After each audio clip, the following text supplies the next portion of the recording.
नमस्ते सम्पूर्ण साथीहरूलाई स्वागत गर्दछु। आजको यस नयाँ भिडियोको साथमा आजको यस इनोभेसन टेक्नोलोजी च्यानल मार्फत म नयाँ भिडियोको साथमा प्रस्तुत भएको छु। यस भिडियो तपाईँहरूले एकदम मन पराउनु हुनेछ भन्ने आशा गर्दछु। आजको भिडियो एकदम विशेष र महत्त्वपूर्ण र उपयोगी हुनेछ। आजको भिडियो चाहिँ तपाईँहरूले कसरी आफ्नै मोबाइल आफ्नै ल्यापटपबाट घरमै बसेर इएनआइडी कसरी डाउनलोड गर्न सकिन्छ, तपाईँलाई त्यो सम्पूर्ण जानकारी तथा प्रोसेस यस भिडियो मार्फत बताउन गइरहेको छु। तपाईँहरूले यस भिडियोलाई अन्तिमसम्म हेरी साथ दिनुहुनेछ भन्ने आशा गर्दछु। अनि यस भिडियोलाई अब ढिलो नगरी आजको विषयवस्तुतर्फ लाग्न चाहन्छु। सर्वप्रथम तपाईँहरूले मोबाइल अथवा ल्यापटप जुनसुकै वेबसाइटमा गएर पनि तपाईँहरूले कुनै एउटा वेबसाइट अथवा ब्राउजरमा गएर सर्च गर्नुपर्ने हुन्छ। म चाहिँ आफ्नो ल्यापटपको स्क्रिनतर्फ लाग्न चाहन्छु। सर्वप्रथम तपाईँहरू जुनसुकै ब्राउजरमा जान सक्नुहुन्छ। म चाहिँ गुगल ब्राउजरमा जान चाहन्छु।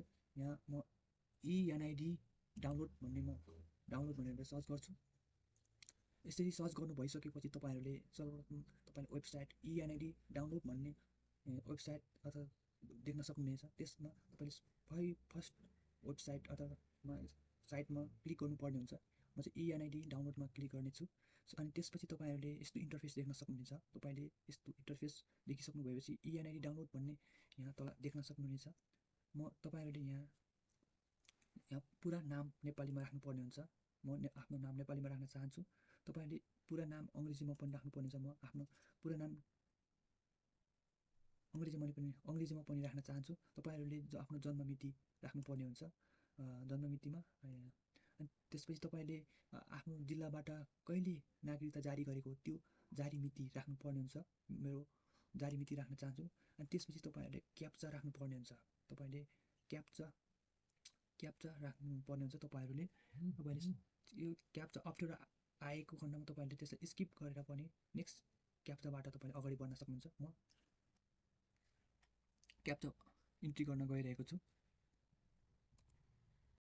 तपाईँहरूले यसो क्याप्चा इन्ट्री गरिसक्नु भएपछि तपाईँले यस्तो इन्टरफेस देख्न सक्नुहुनेछ। अनि त्यसपछि तपाईँले यहाँ तल देख्न सक्नुहुनेछ कार्ड डाउनलोड गर्नुहोस् भन्नेमा क्लिक गर्नुहोस्। अनि त्यसपछि तपाईँले तपाईँको राष्ट्रिय परिचय पत्र नम्बर जानकारी उपलब्ध र अगाडि बढ्न डाउनलोडमा क्लिक गर्नुहोस् भनेर यहाँ तपाईँलाई इन्ट्री गर्नका लागि तपाईँलाई यहाँ डाउनलोडमा क्लिक गर्नुपर्ने हुन्छ। अनि तपाईँले देख्न सक्नुहुन्छ यहाँ तपाईँले तपाईँको पासपोर्ट, तपाईँको नाम र जन्ममिति सिर्जना गरिएको छ। पासपोर्ट यसरी डाउनलोड गर्न सक्नुहुन्छ। अनि त्यसपछि तपाईँले यस पिडिएफमा क्लिक गर्नुपर्ने हुन्छ। यसरी पिडिएफमा क्लिक गर्नु भइसकेपछि तपाईँले पासपोर्ट रिक्वायर्ड, तपाईँले पासपोर्ट चाहिँ के राख्नुपर्छ भन्ने कुरा तपाईँले एकदम कन्फर्म हुनुपर्ने हुन्छ। सर्वप्रथम तपाईँहरूले पासपोर्टको लागि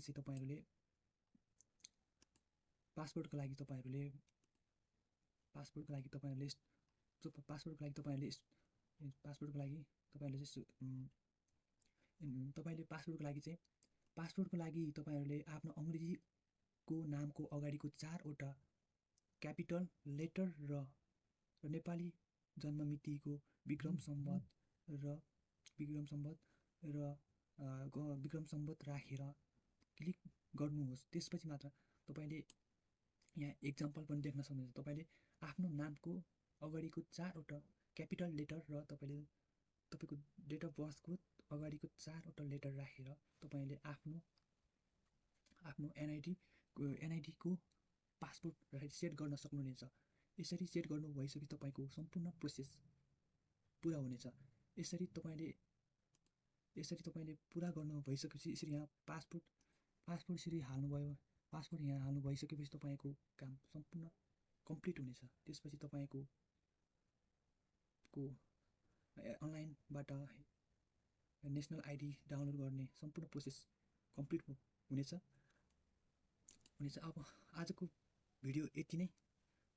आजको भिडियो कस्तो लाग्यो तपाईँलाई राम्रो लाग्यो भने यस भिडियोलाई सक्दो लाइक, सेयर, कमेन्ट, सब्सक्राइब गर्नुहोला। यस्तै भिडियोको साथमा तपाईँहरूको माझमा उपस्थिति हुनेछु। आजको भिडियोले तपाईँहरूलाई एकदम उपयोगी र मद्दत पुग्यो होला भन्ने आशा गर्दछु। यस्तै भिडियोको निम्ति तपाईँहरूले यस च्यानललाई फलो गर्न सक्नुहुनेछ। आजको भिडियोबाट केही कुराहरू रिकमेन्डेसन गर्नको लागि तपाईँले चाहनुहुन्छ भने तपाईँले कमेन्ट सेक्सनमा कमेन्ट गरेर छाड्न सक्नुहुनेछ। आजको भिडियो यति नै। यस्तै नयाँ भिडियोको निम्ति तपाईँले यस च्यानललाई फलो गर्नुहोस्। यस्तै नयाँ जानकारी र सन्देशमूलक भिडियोको साथमा उपस्थिति हुनेछु। आजको यस भिडियोबाट बिदा हुन चाहन्छु। हस्त नमस्ते सम्पूर्णमा।